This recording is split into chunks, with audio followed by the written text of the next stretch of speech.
Bismillahirrahmanirrahim. Ciri khasnya dunia ini adalah tempat untuk menguji manusia. A'udzubillahi minasyaitonirrajim. Bismillahirrahmanirrahim. Tabarakalladzi biyadihil mulku wa huwa ala kulli syai'in qadir. Alladzi khalaqal mauta wal hayata liyabluwakum ayyukum ahsanu amala. Dialah Allah yang menciptakan kematian dan dialah Allah yang menciptakan kehidupan. Untuk apa? Allah ingin melihat siapa di antara kalian yang ketika diuji amalannya baik.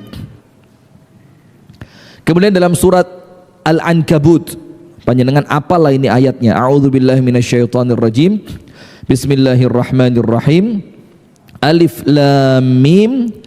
Ahasiban nasu ayyutraku ayyaqulu amanna wa hum la yuftanun. Ahasiban nas, apakah manusia itu mengira? Jadi kita ini setelah hidup di dunia, kemudian ahasiban nas, apakah kita ini ngeroso mengira ayyutraku akan Allah tinggalkan begitu saja? Ayyaqulu amanna, setelah mereka mengucapkan saya beriman. Ini kan iman semua insya Allah kan. Allah bilang apa? Kalau kalian mengucapkan kalian beriman, tidak mungkin ditinggal sama Allah. Tidak mungkin ditinggal maksudnya apa? Pasti ada ujian. Ahasiban nasu ayyutraku ayyaqulu amanna wa hum la yuftanun. Dalam keadaan mereka tidak diuji, tidak mungkin. Sementara Allah mengatakan walaqad fatanna alladzina min qablihim, padahal kami telah menguji orang-orang sebelum kalian. Bahkan ujian mereka tidak main-main. Sampai Nabi Muhammad itu ngomong apa? Mata nasrullah. Ini pertolongannya Allah datangnya kapan ini? Kan begitu. Ayatnya mengatakan am hasibtum an tadkhulul jannata walamma ya'tikum mathalul ladzina khalau min qablikum massathumul ba'sa'u wadh-dharra'u wa zulzilu hatta yaqula ar-rasulu walladzina amanu ma'a mata nasrullah. Allah tanya sama kita, iki lho sing rajin-rajin salat ini, kata Allah. Salat tok tapi gak tahu berjuang. Apakah kalian mengira kalian bakal masuk surga dalam keadaan belum datang kepada kalian ujian yang telah Allah berikan kepada orang-orang sebelum kalian? Itu kalian belum kena, kata Allah. Terus kalau kalian belum kena terus ngerasa surga gitu, oh tunggu dulu. Karena apa? Massathumul ba'sa wadh-dharra wa zulzilu. Mereka itu ditimpa penyakit, mereka ditimpa paceklik, mereka ditimpa peperangan sampai zulzilu. Apa zulzilu itu? Di mana bumi mereka pijak, seakan-akan bumi itu tidak bersahabat kepada mereka. Sampai apa yang terjadi? Saking beratnya ujian. Hatta yaqul ar-rasulu walladzina amanu ma'a mata nasrullah. Sampai manusia paling sabar sak dunyo, Nabi Muhammad sallallahu alaihi wasallam, dan orang-orang terbaik yang bersamanya, para sahabat Nabi, sampai mereka pun ngomong apa? Mata nasrullah. Tidak bisa enteng-entengan di dunia, tidak bisa Pak. Kudu kesel, kudu capek, rekoso, nangis, keringetan, kerja keras, maksa diri. Tidak ada ngalem-ngaleman di dunia itu, tidak ada. Kita ini umat Islam diciptakan bukan untuk ngalem. Ngerti ngalem? Manja. Kita ini Allah lahirkan untuk berjuang, Allah lahirkan untuk kerja keras, Allah lahirkan untuk mujahadah. Karena nanti apa yang kita lakukan sama Allah diganti surga. Ala inna sil'atallahi ghaliyah. Rasul mengatakan barang dagangannya Allah yang kita mau beli regone larang. Apa dagangannya Allah yang kita mau beli dari Allah itu? Ala inna sil'atallahi al-jannah. Dagangannya Allah yang kita mau beli adalah apa? Surga. Maka ojo ngalem-ngalem. Ustaz mau curhat, suami saya sudah tidak pulang 2 jam. 2 jam? Salah nyatet ternyata 2 bulan. Nah subhanallah, Bang Thoyib 2 kali puasa itu. Nah sudah, maka ya justru dari ujian tadi yang bikin kita itu insya Allah pantas melbu surga. Kemudian tahu Siti Maryam apa ujiannya? Nggak main-main. Siti Maryam itu bisa hamil tanpa suami. Orang sekarang juga bisa, Ustadz. Iya ya. Saya juga kaget juga bisa ya sekarang. Tapi maksudnya bukan tanpa suami, tanpa ada seorang laki-laki pun yang menyentuhnya. Iya kan? Subhanallah. Sampai Nabi Zakaria itu kan, Maryam kan perempuan, tidak mungkin jadi nabi. Artinya antara Nabi Zakaria dengan Siti Maryam, kalau secara derajat lebih mulia siapa? Nabi Zakaria. Itu dibikin kaget oleh Maryam, padahal dia nabi. Apa yang bikin Nabi Zakaria kaget? Setiap Nabi Zakaria masuk ke tempat sholatnya Maryam, mihrab, wajada indaha rizqa, dapat apa? Ya belum tentu makanan, pokok ono rezeki inilah. Dan ajaibnya itu rezeki buah-buahan masuk. Anna laki hada, Maryam, dari mana semua ini? Hada min indillah. Ini dari siapa? Allah. Dapatnya di mana? Mihrab, tempat sholat. Sampai kemudian Nabi Zakaria itu menjadikan kejadiannya Maryam itu untuk berdoa. Kan Nabi Zakaria itu sampai umur 100 tidak punya anak. Umur 100 loh Pak. Kita ini baru dokter kandungan yang ngomong putus asa. Oh tidak bisa ini salurannya begini. Ini 100 tahun. Dan nanti kalau waktunya cukup dan kalau saya lagi baik hati dan tidak lupa, saya tak cerita nih kisah perempuan divonis mandul oleh Allah bisa punya anak. Yang memvonis bukan dokter kandungan, Allah ternyata bisa punya anak. Ya apa Anda?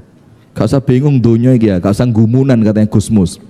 Dunia ini kalau Allah bilang kun fayakun, jadi. Nah sudah, maka Nabi Zakaria dijadikan kisahnya Maryam itu untuk berdoa. Ya Allah, yang memberikan makanan kepada Maryam tidak pada musimnya, maka berikan kepadaku anak tidak pada usianya. Maksudnya Nabi Zakaria apa? Allah bisa mendatangkan buah musim panas untuk Maryam di musim dingin, dan buah musim dingin untuk Maryam di musim panas. Maka tentu engkau ya Allah bisa memberikan anak untukku ketika usiaku tidak lagi mampu. Dan tidak lama Nabi Zakaria punya siapa? Ya anak, subhanallah, lihat ini. Nah sudah, Siti Maryam itu sama Allah diuji hamil. Ketika waktunya melahirkan, dibawa pergi sama Siti Maryam, pergi menjauh dari manusia.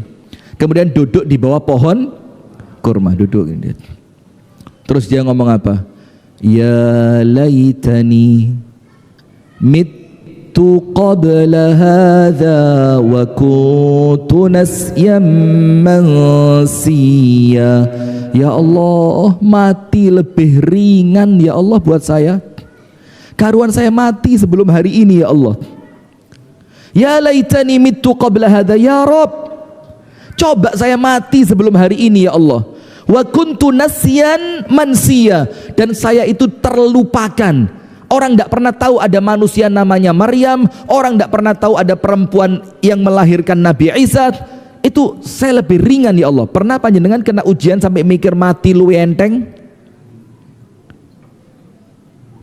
Coba, ini Siti Maryam diuji seperti itu. Maka Allah berfirman, apakah kalian mengira kalian akan Allah tinggalkan tanpa diuji setelah kalian mengatakan aku beriman? Tidak mungkin. Ini ayat namanya su'alun lil inkar.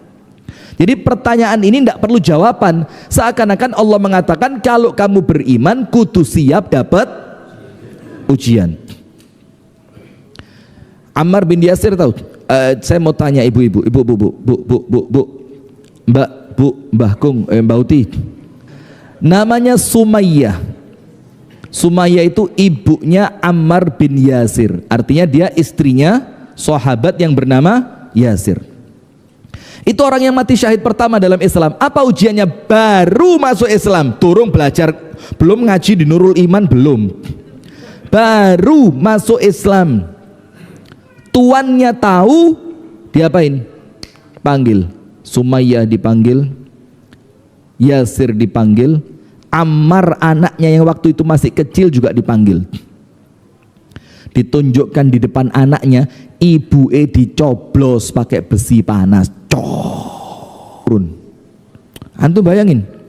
Kemudian Yasir, Anda tahu ujiannya Yasir itu dipenteng kakinya pakai kuda, satu ke sana satu ke sana, kudanya dipukul, tek tek sampai tubuhnya terpecah dua. Dan ketika Nabi Muhammad melihat ujian itu, Nabi Muhammad cukup ngomong apa? Sabron ala Yasir, fa ini kamu mau pindah. Buktinya, kalau terdengar surga dunia gak kroso. Istrinya Fir'aun siapa? Bu Fir'aun. Semua Asia kan, Nurul Iman jagoan. Namanya Asia. Asia itu setelah ketahuan Fir'aun bahwa dia beriman, itu kan sama Fir'aun disiksa. Siksaannya apa? Dipenteng di tengah padang pasir panas sambil punggungnya dicambuk, pok. Dan itu yang melakukan Fir'aun sendiri. Kemudian dia berdoa, tawassal ilallah, bertawassul kepada Allah dengan siksaannya itu. Dia ngomong apa? Rabbi bnili indaka baitan fil jannah wa najjini min fir'auna wa amali wa najjini minal qawmidh zalimin. Ya Allah, bangunkan untukku satu rumah di sebelahmu di surga, di sebelahnya Allah. Mintanya ada macam-macam loh ini. Itu maka dalam ayat ini Syekh Ali As-Sabuni dalam kitab tafsirnya Safwatut Tafasir, beliau bilang apa? Itulah kenapa orang-orang itu mengatakan aljar gabladar, deloken sik tonggone sadurunge tuku omai. Tonggoe sapa? Karena kalau rumahnya mewah, bagus, megah, harganya dijual murah, tapi tonggone rampok, Anda beli? Kalau orang sekarang ya dibeli aja, mari ngono didol maneh ya. Subhanallah. Tidak akan mau kita. Nah, maka dengan itu Siti Aisyah ini, Asia ini, ketika minta rumah di surga, mintanya apa? Indaka, sebelahan denganmu ya Allah. Fil jannah, di surga. Wa najjini, dan selamatkan aku min Fir'aun, dari orang di belakangku ini ya Allah. Wa amali, dan bala tentaranya. Wa najjini minal qaumidh zalimin, dan selamatkan aku dari orang-orang yang zalim. Apa yang terjadi? Diteriakin sama malaikat, Asia. Istananya sudah jadi, senyum Asia. Apa kata Fir'aun? Pantes punya Tuhan selain aku lah, gendeng. Digepui sambil ketawa, lupa semua kesulitan dunia itu, lupa. Maka hadis yang antum tahu kan, orang yang paling susah uripe ndek donya, Allah celupkan sekali celup, celup di surga, sekali celup tok, tok lagi, sekali celupan tok, celup, dikeluarin lagi. Allah tanya, pernah ndak kena kesulitan selama kamu hidup di dunia? Gak tahu blas. Padahal mulai lahir procot sampai wafat susah, gak tahu seneng blas. Tapi kena surga sak celupan tok langsung hilang. Itulah Siti Asia. Ketika ngelihat indahnya surga, semua dunia ini hilang. Maka kita itu bisa melupakan dunia ini kalau bayangan surga ada di mata. Sayangnya surga kita ini sultan-sultan yang ada di YouTube itu, sing mobilnya akeh, asisten pribadinya akeh, sing lek ngomong tangannya tremor. Jangan nyebut nama, bahaya nih. Nah sudah, karena kita ini salah menempatkan bahagia, salah menempatkan surga kita, akhirnya apa? Tambah ngenes, tambah ngenes, tambah ngenes. Contoh yang lain, tahu Nabi Yusuf alaihi salam? Kan dia digoda oleh istrinya Raja Mesir kan, Azizu Misr. Sampai dibilang hai talak sub. Hai talak itu ngerti enggak artinya? Hai talak itu bukan ta'al. Ta'al itu kesini yo. Hai talak itu apa? Sub nyoh. Itu hai talak. Hai talak itu nyerah itu. Sub. Pasrah sudah. Dalam keadaan Nabi Yusuf masih muda, jauh dari orang tua, dalam keadaan perempuan ini memiliki kedudukan, dan perempuan itu sebelumnya apa? Wa ghallaqatil abwab. Yang ditutup bukan cuma satu pintu sama perempuan ini, abwab, pintu-pintu ditutup kabeh sehingga tidak ada orang bisa masuk ke sana. Tapi ketika Nabi Yusuf diganggu, Nabi Yusuf bilang apa? Ma'adzallah ya Rabb, lindungi aku ya Allah, innahu rabbi ahsana mathwai. Karena kalau sampai saya berzina, dan tidak mungkin seorang nabi berzina, yang saya khianati suaminya yang telah berbuat baik sama saya. Itu loh orang Islam itu, gak lali matur suwun.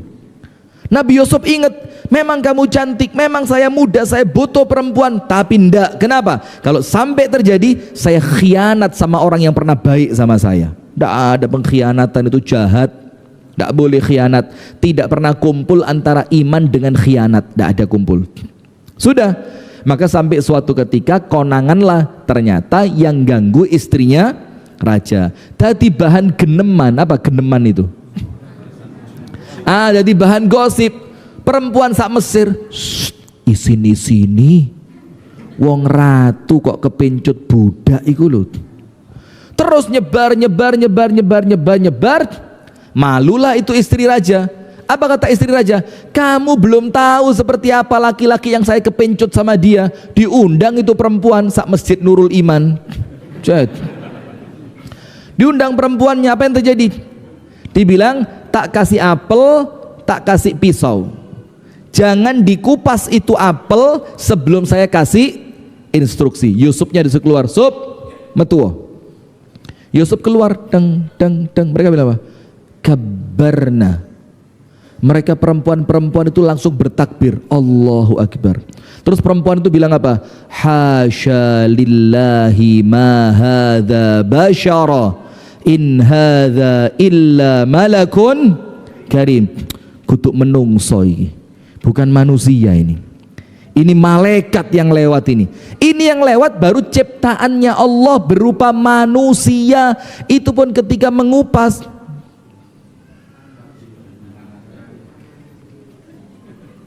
sampai Yusufnya kembali masuk ke dalam ruangan, baru tahu mereka tangannya wis entek. Itu baru melihat keindahan makhluk.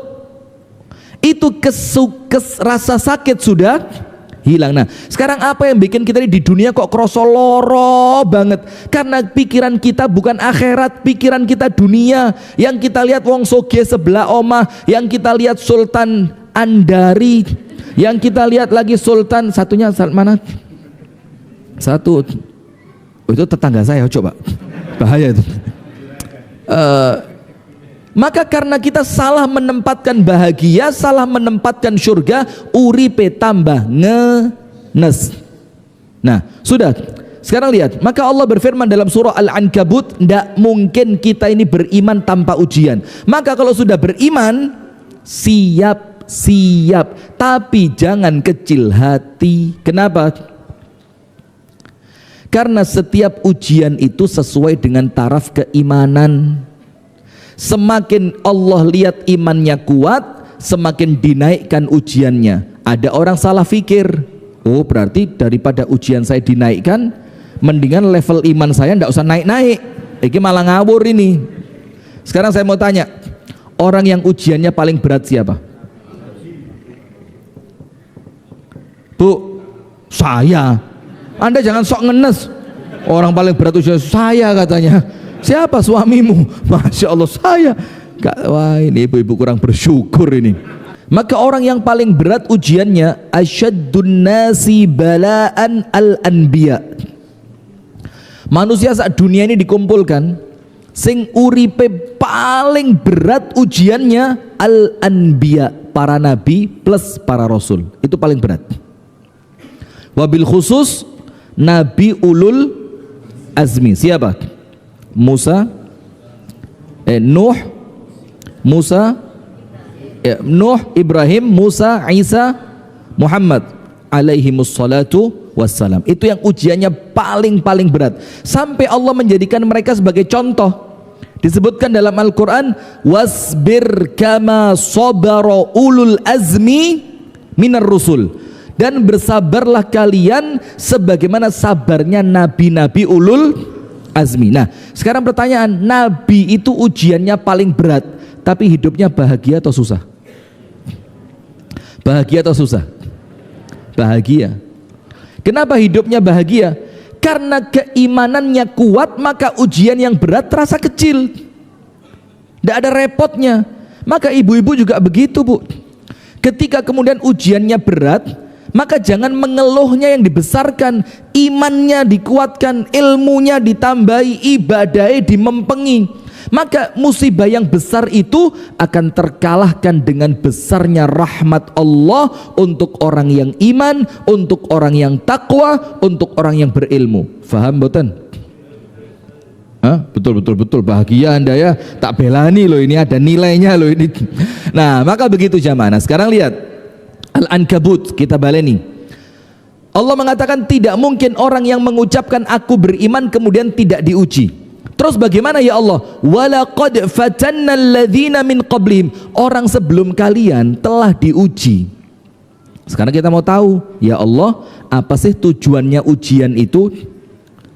Fala ya'lamanna Allahu alladzina shadaqu wa la ya'lamanna al-kadzibin, karena Allah ingin menunjukkan kepada kalian mana orang yang imannya benar dan mana orang yang imannya cuma akon-akon. Apa akon-akon itu?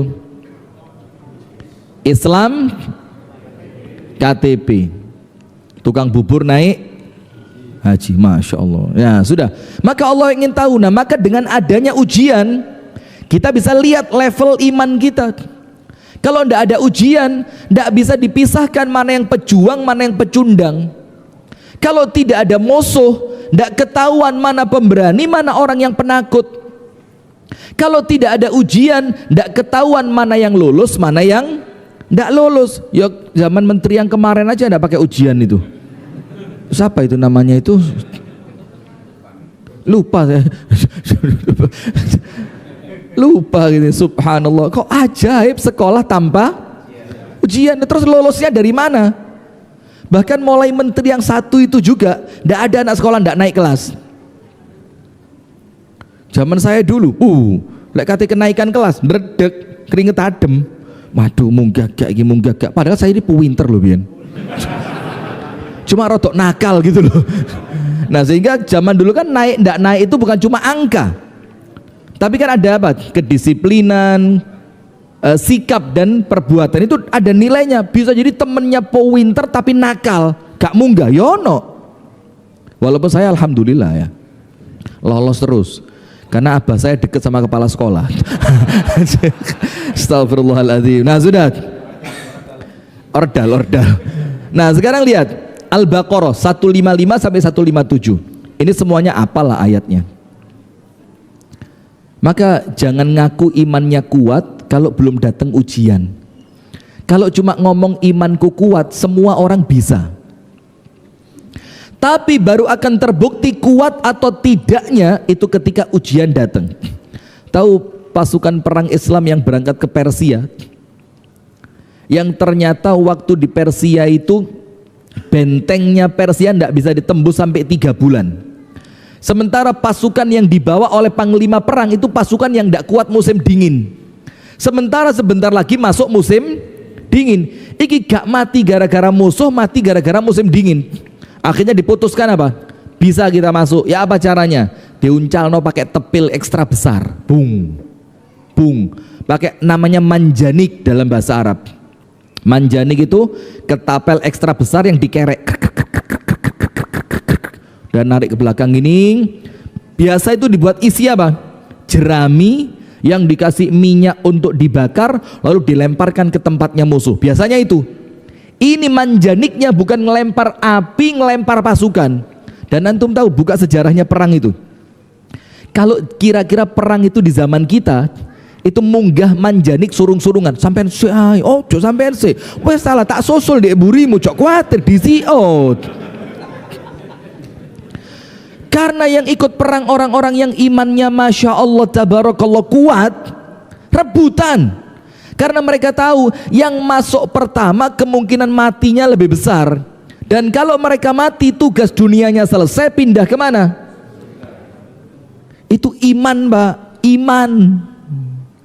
Maka berdamai dengan luka itu bukan lip sync. Apa lip sync itu? Abang-abangi lambe. Berdamai dengan luka itu ketika kita menguatkan iman, menguatkan ibadah, menambah ilmu, mendekatkan diri kepada Allah. Sebanyak apapun luka yang mengenai Anda, Anda lebih yakin rahmatnya Allah jauh lebih besar.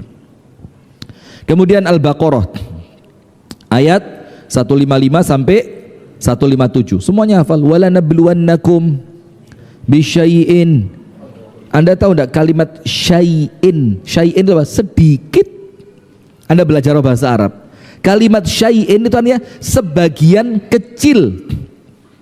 Wala nabluwannakum bisyai'in. Ditambahi minal khawfi wal ju'i wa naqsin minal amwali wal anfusi wath thamarat. Ini beberapa jenis ujian.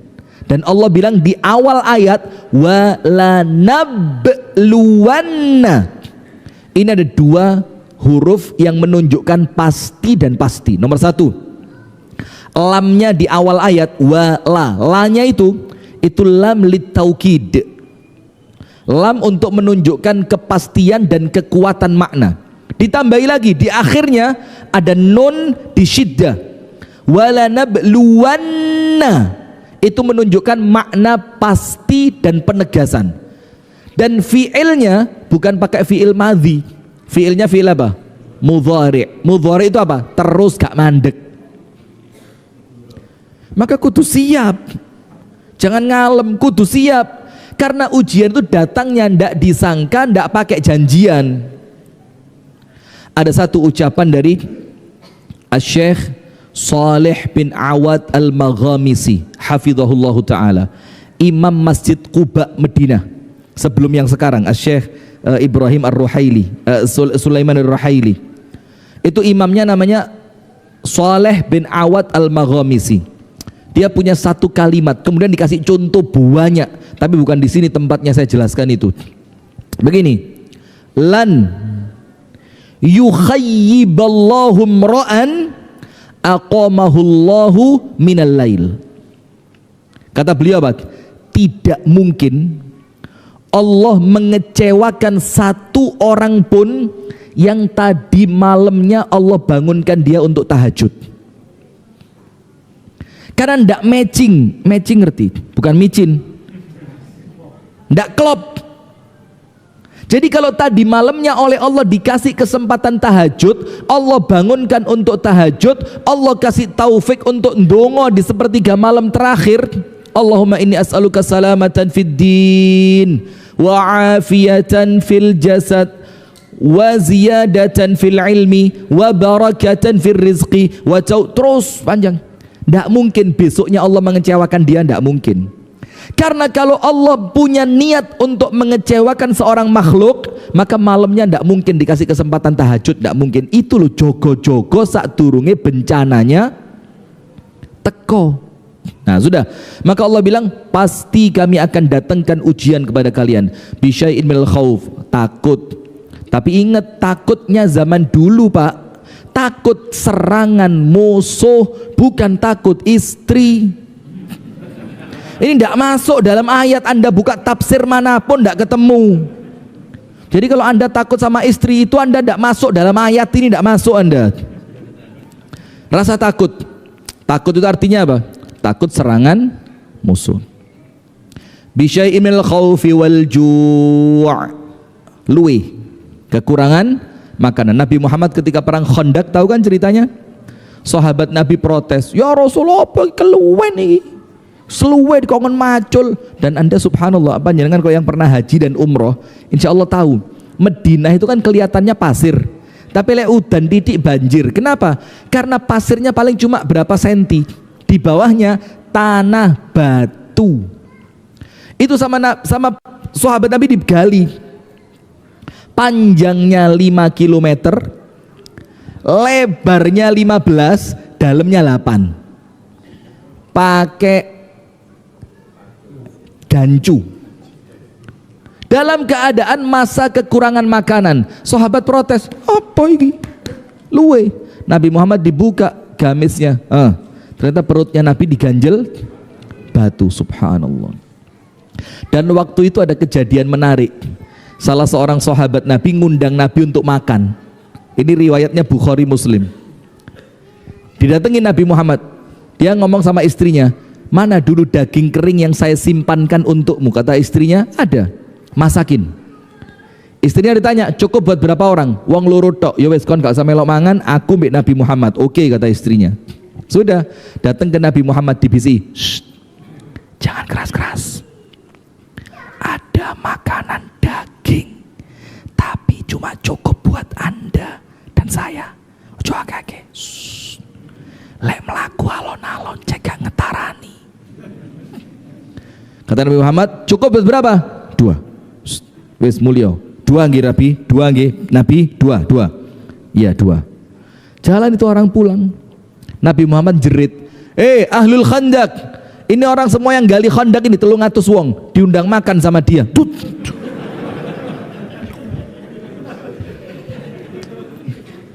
Kata Nabi, wes mulio, tak aturi.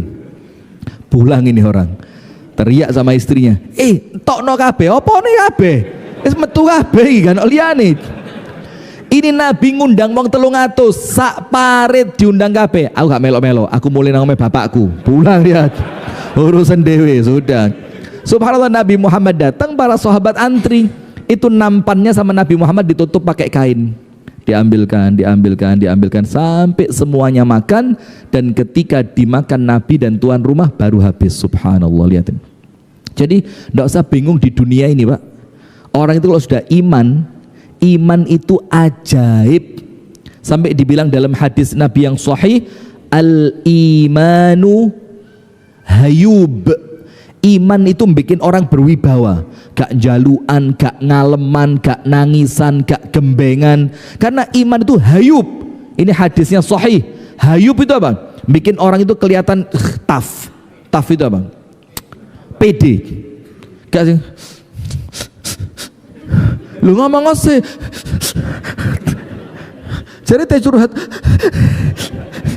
Turun ngomong nangis. Nah, sudah. Maka Allah bilang walju, lapar. Wa naqsin minal amwali wal anfusi wath thamarat, dan kekurangan harta, kekurangan buah, kekurangan pasukan. Bukan itu intinya. Intinya apa? Wa basyiris sabirin.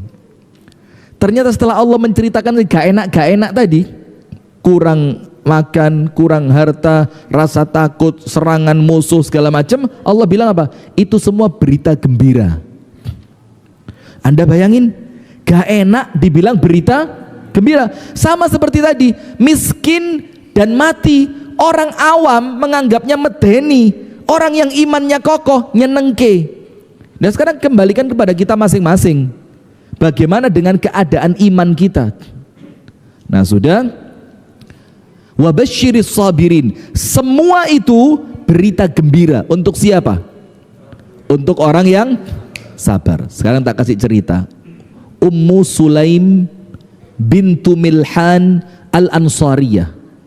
Ummu Sulaim bintu Milhan al-Ansariyah. Ummu Sulaim sama saya juga. Sudah ditinggal sama suaminya pergi.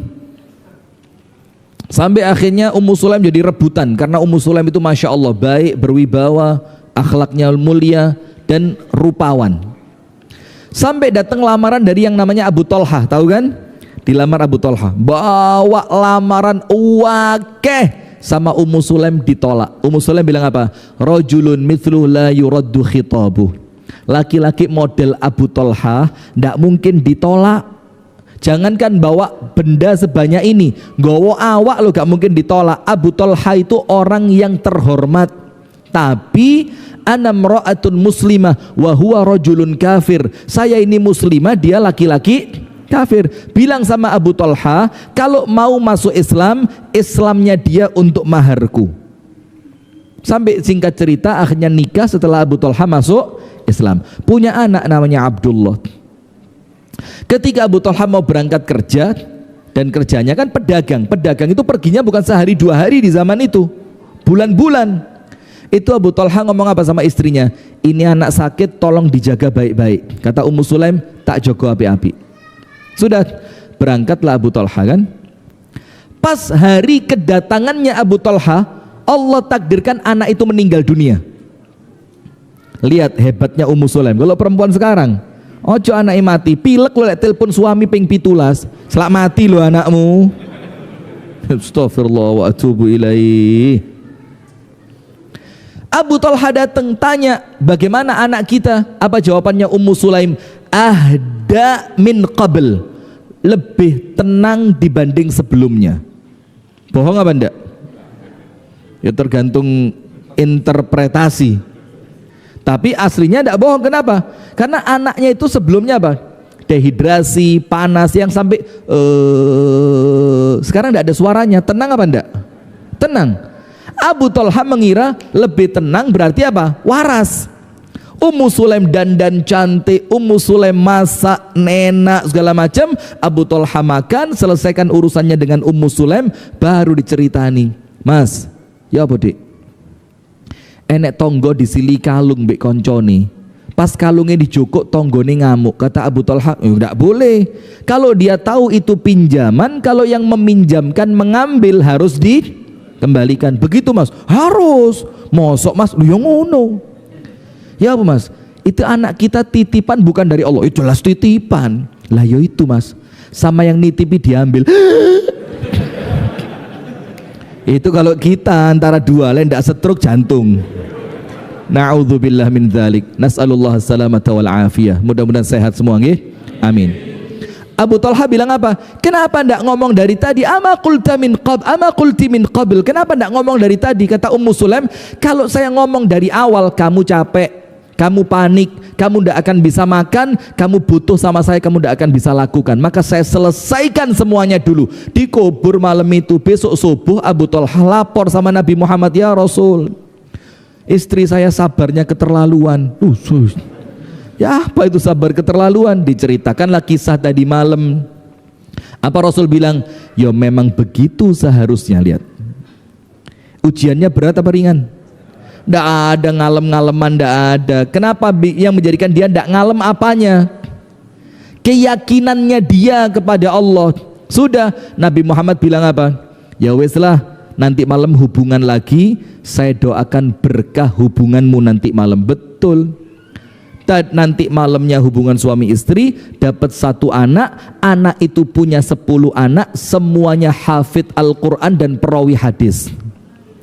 Itu loh barokahnya musibah kalau disabari.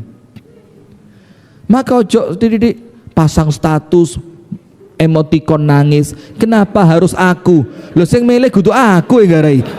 Ya ojo takon. Lah kok kenapa harus aku? Lah sampean minta siapa? Orang lain ya ndak mau jol-jolan nasib ya. Sudah yang tenang saja, ndak usah repot. Nah sekarang penutup. Sebenarnya saya siapkan beberapa hadis yang menunjukkan bahwa ujian itu baik. Saya baca singkat aja ya. Jadi ada beberapa hadis yang menunjukkan bahwa ujian itu apa? Baik. Nomor 1. Nanti di hari kiamat dalam hadis riwayat Imam Tirmidzi dan hadisnya sahih.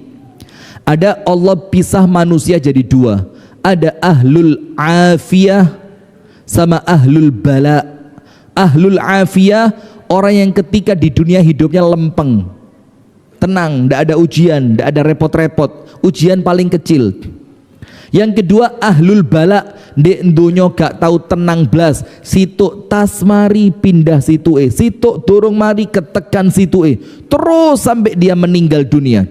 Setelah sampai di hari kiamat oleh Allah mau dihisab, ternyata oleh Allah dipisah, ahlul afiyah sebelah sini, Ahlul bala sebelah sini. Terus apa?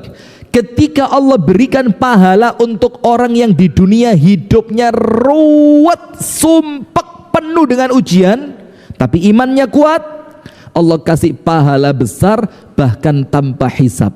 Orang yang afiyah tadi bilang apa? Ya Allah, kembalikan saya ke dunia, surien, sisirlah kulit saya pakai sisir besi sampai terpisah antara daging dan tulangnya. Supaya apa? Supaya saya dapat seperti yang didapatkan oleh ahlul bala. Itu hadis yang pertama. Jadi ujian itu jangan lihat dunianya, panjangkan meripat panjenengan tembus akhirat. Maka Nabi Muhammad kalau kena ujian doanya apa? Alhamdulillahi ala kulli hal. Boleh. Yang lain, Allahumma la aisha illa aishul akhirati. Ya Allah, tidak apa-apa ya Allah. Kenapa? Tidak ada hidup yang saya cari kecuali kehidupan akhirat. Dunia berapa tahun sih Bu? Berapa tahun dunia ini? Mentok 90 tahun teh orang sekarang. Bahkan kalau Anda buka survei terakhir di Google masih ada, peluang hidup warga Indonesia itu di angka 60 sampai 62. Itu kalau diambil rata-rata. Jadi orang Indonesia ini rata-ratanya 60 berangkat wis. Jadi yang sudah 60 hati-hati, siap-siap Pak. Tobat, istighfar, i'tikaf, gak usah kakek reken, cangkruk, ngopi, ra usah. Iya.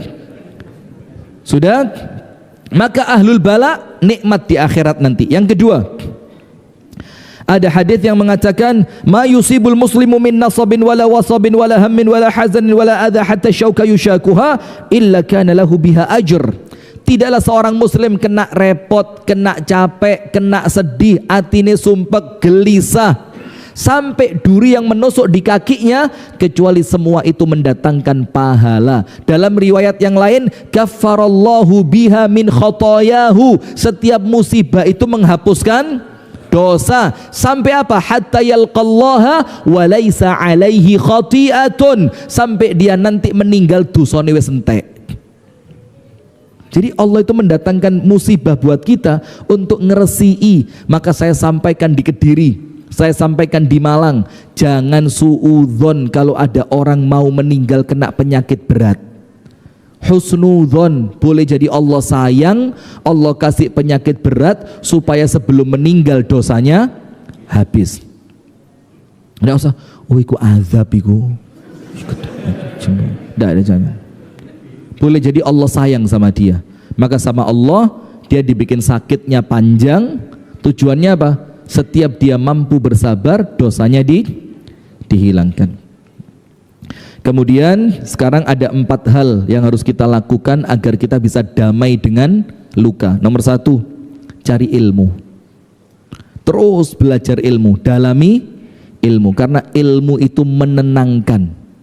Saya pernah sampaikan di video pendek saya, tidak ada yang lebih menenangkan ketika terjadi musibah besar kecuali ilmu.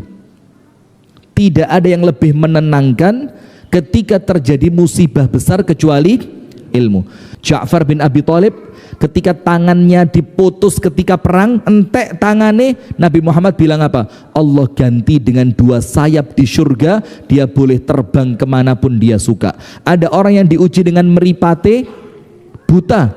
Apa kalau dia sabar? Allah gantikan kebutaannya dengan surga. Jadi ilmu itu bikin Anda tenang. Ngerti Anda? Ditinggal orang tua wafat, ditinggal suami wafat, ditinggal istri wafat, ditinggal anak wafat. Mikir, ini bukan perpisahan, tapi beda waktu keberangkatan, garis finishnya sama. Nomor 2, banyak berdoa. Doa sama Allah. Maka ketika Rasulullah itu bertakziah kepada siapa? Ummu Salamah, ya kan? Ketika Abu Salamah apa? Wafat. Abu Salamah itu santun.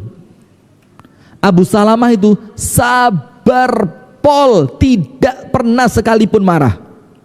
Abu Salamah itu nyenengno istri, masak Abu Salamah, nyuci Abu Salamah, Ummu Salamah dimanja.